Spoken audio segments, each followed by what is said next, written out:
Good morning, friends. You are once again welcome in online English class of Sri Karvibai Virani Kanya Vidyalaya. Today, we are going to learn a topic from composition section, a topic from writing section, and that is summary writing. Summary writing is also known as passive writing.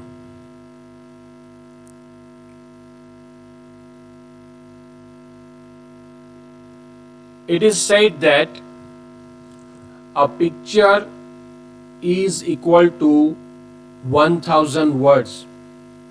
Here is a picture for summary writing.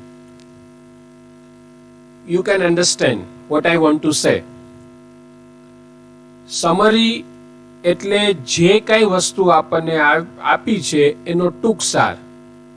તો ઘણી બધી books છે, તમે ચિત્રમાં જોઈ શકો છો. એ books છે એ ફિલ્ટર દ્વારા એક ગળણી દ્વારા ગળાય અને આપણે જે જરૂરી છે એ જ વસ્તુ લેવાની છે. બરોબર? તો સમરી એટલે ઘણા બધામાંથી આપણે એને પ્રિસાઇઝ કરવાનું છે. તો સમરી રાઇટિંગ પિક્ચર દ્વારા તમે વધારે સારી રીતે સમજી શકો છો. I just need the main ideas. આપણને કોઈ પેરેગ્રાફ આપ્યો હોય, આપણને કોઈ એક્સ્ટ્રેક્ટ આપેલો હોય, કોઈ પણ વસ્તુ હોય, ટેક્સ્ટ આપેલી હોય, તો એમાંથી મેઇન આઈડિયાઝ એટલે કે મુખ્ય વાત શું છે એ વસ્તુ આપણે ફોકસ કરવાની છે. What is summary? A summary is the concise and logical form of the original passage written in your very own words. Summary એકદમ ટૂંકમાં, એકદમ સંક્ષિપ્તમાં, લોજિકલ ફોર્મ જે ઓરિજિનલ પેસેજ છે એના તાર્કિક રીતે સંક્ષિપ્તમાં જે તમે લખો છો એને સમરી કહેવાય છે. પણ ખાસ ધ્યાન રાખો, written in your very own words.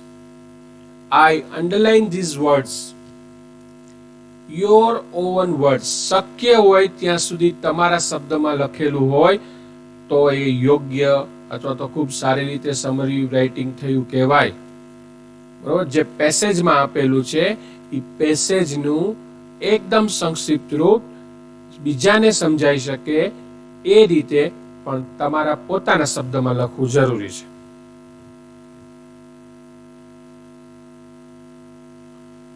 What is summary writing? અહીંયા તમારા બેટર અન્ડરસ્ટેન્ડિંગ માટે તમે સારી રીતે સમજી શકો એટલા માટે આપણે અહીંયા વધારે ડિટેલ્સમાં જઈએ છીએ. કારણ કે કોઈ પણ વસ્તુ ટોપિક તમે જો બરોબર સમજી લેશો તો તમે જાતે કરી શકશો. આપણે આની પ્રેક્ટિસ તો કરવાના જ છીએ, પણ એકવાર અન્ડરસ્ટેન્ડિંગ ક્લિયર થઈ જાય, તમે બરોબર સમજી લ્યો, પછી એ તમારા માટે બધું કામ સરળ થઈ જાય છે. Summary writing is shorten than original.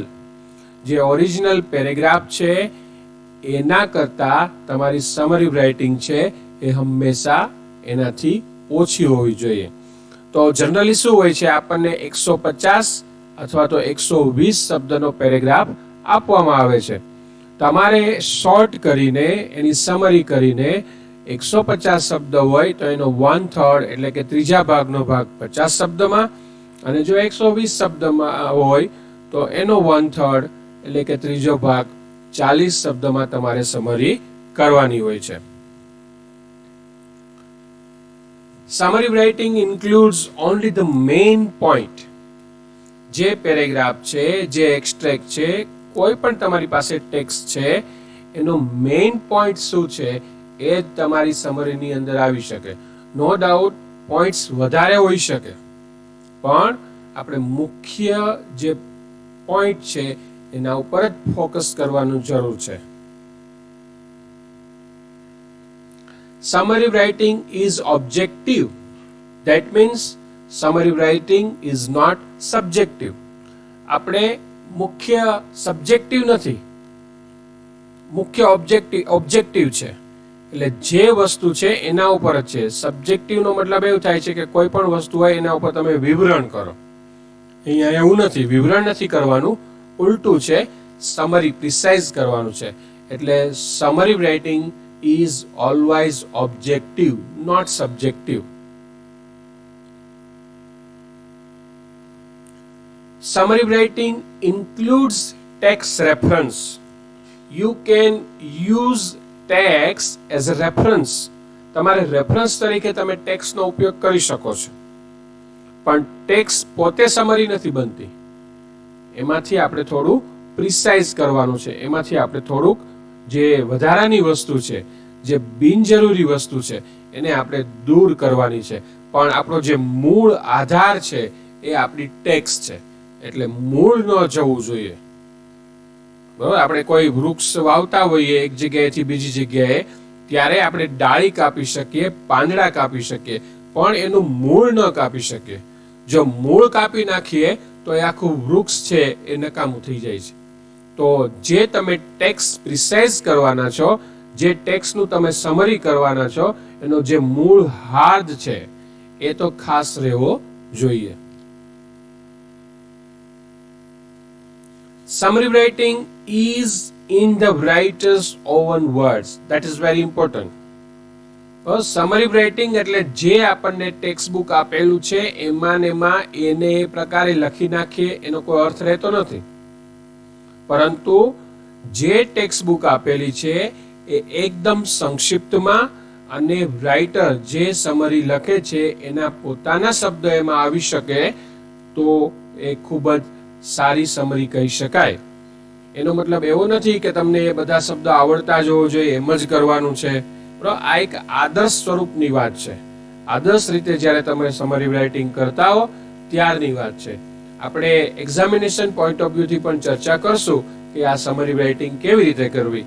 પણ એક આદર્શ વાત કરીએ ત્યારે સમરી રાઇટિંગ છે એ જો જે સમરી કરતા હોય એ રાઇટર પોતાના શબ્દોમાં લખે તો એ ખૂબ જ સારી વાત કહી શકાય અને એ સારી સમરી બની શકે. Okay, let's discuss examination point of view marking system of summary writing. બોર્ડની અંદર, ગુજરાત બોર્ડમાં સમરી રાઇટિંગમાં કેવી રીતે માર્કિંગ સિસ્ટમ છે એ હોય છે. તો કુલ 5 માર્કમાં પૂછાય છે.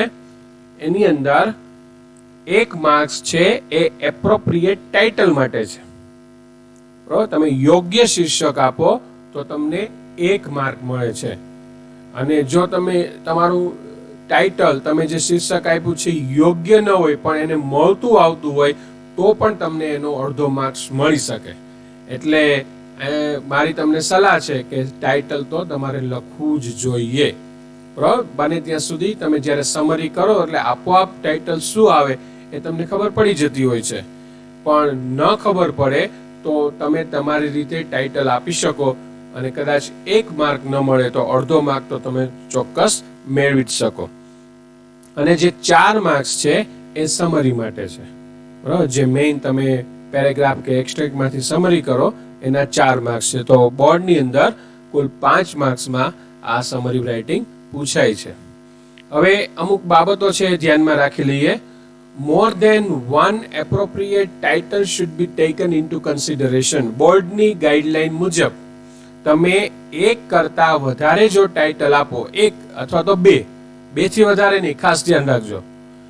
1 અથવા 2 જો ટાઇટલ આપે અને કદાચ પહેલું ટાઇટલ તમારું એપ્રોપ્રિએટ ન હોય, યોગ્ય ન હોય, અને બીજું ટાઇટલ જો કદાચ યોગ્ય હોય તો એમનો તમને માર્ક્સ મળે છે.